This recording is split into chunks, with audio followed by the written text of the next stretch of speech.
All again to democracy catastrophe. Well, remember, I'm a very sporadic YouTuber, so if it hits, it hits. And thus, like I said, this is just mostly a diary of my life during the times of Donald Trump and the, the Christian year of our Lord 2025. And it looks like tariffs and tax cuts to the very rich and the cutting of federal jobs has become so very unpopular that many of the voters kind of felt like they wanted to own the libs. Turns out the MAGA voters got screwed.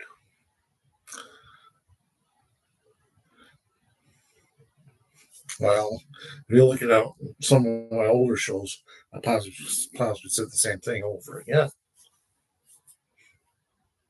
Why is that important? Why is it important that the Republicans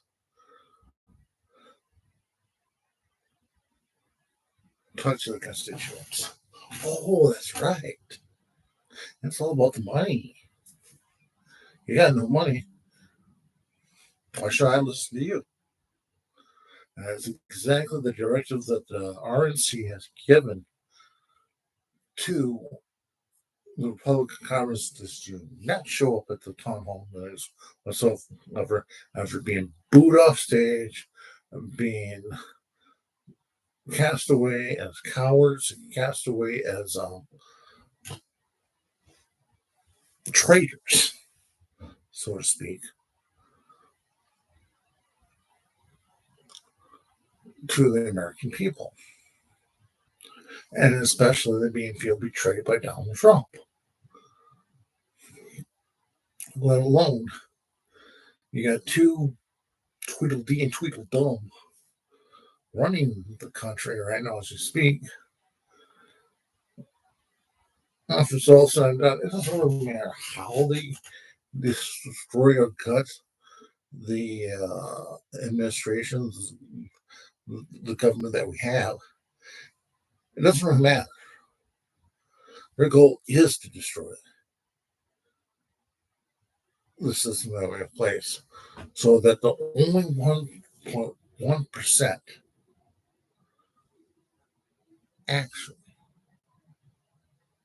has more say than the bottom 99%.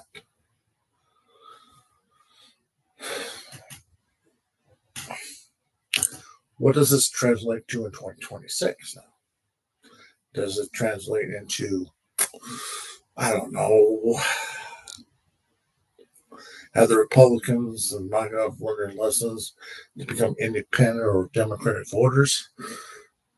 Democrats wish that was going to happen, but no. A lot of them will be still loyal to the public or to the party. Say, oh, we need to give them a second chance. Give them a chance to own the libs. Their ideas are so radical that it's going to hurt our country. They don't really understand that they're only hurting themselves. You do not put people and trust into people that are charlatans or hacks that speak nice to you, speak kind words to you, who actually try to talk your language and say, yeah, I agree that DEI is just destroying the wokeness of America, all that gibberish nonsense, rubbish, as the British would call it. And really decided to do a number on a country that I love.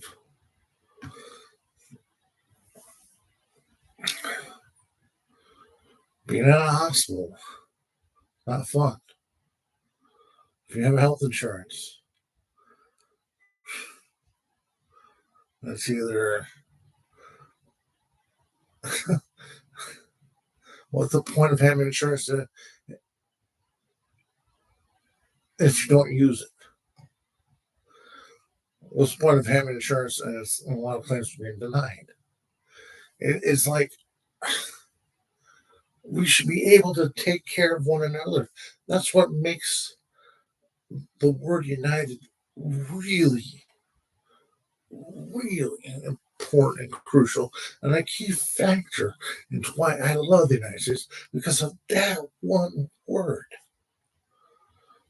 You also hear the thing about the divided states of America, but it surely is. When you see united, and you see we're not meaning the definition of being united. We're being divisive. But you gotta look at things from a vanilla proper perspective. A lot of congressmen play politics and play poker in order to win. Who are they winning for? Are they winning for the people or are they winning for themselves?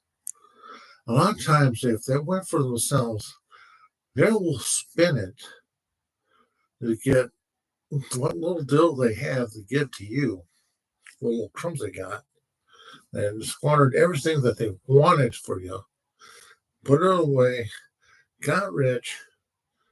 You got maybe that much benefit from that bill, whatever bill that it was, and then you kind of feel like, why did it go for you? You kind of feel like you've been jilted. You feel like a bride that was kind of stood up by the groom at the chapel, at the chapel or at the altar. Well, that's where it works. I feel like the United States, it looks like the Republicans voters are looking for their groom, and they're not having it. They're not finding it. Well, this is kind of a short uh,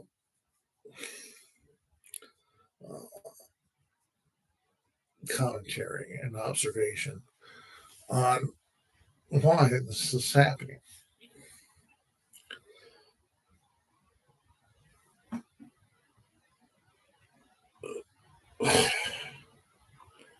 Sometimes people are in a delusion that their ideas are great and they're fantastic, especially when they become popular among the people and their peers. And once they become popular among their peers and they get involved in the hoopla and they surround themselves with the people who have their own interests at heart instead of the interests of the people, you start to believe your own garbage that you are the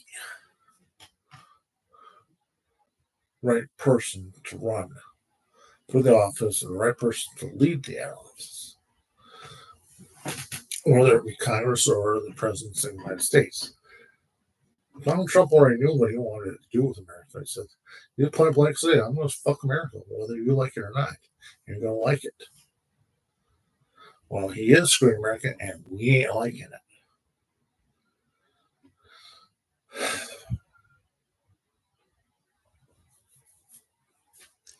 But what can we do about it? The best thing we can do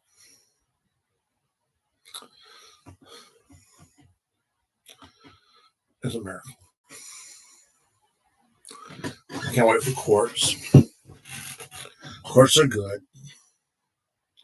But you think the president's going to listen? No. Do you think the lawyers are going to be able to protect President Trump? No. Is Trump going to try to keep enforcing the agendas? Absolutely. He's going to force an agenda. He's like Andrew Jackson on steroids. Of course, they're going to do what? Of course, they're going to tell him no. Well, he's still going to do it and say, what the fuck are you going to do about it? He's got the power of the Department of Justice and the FBI.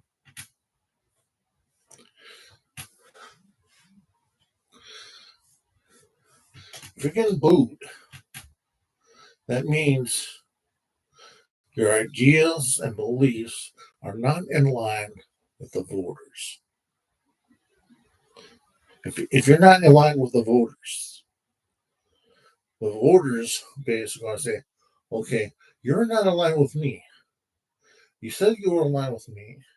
We believe that you were with me. You decided to play patty cake with us. I played patty cake with you. All right, that's fine. But then you decide to stab me in the back. The Republicans don't like that. They would rather have a dishonest Democrat over a feckless Republican any day of the week. And that's all I got to say about that. Have a good day.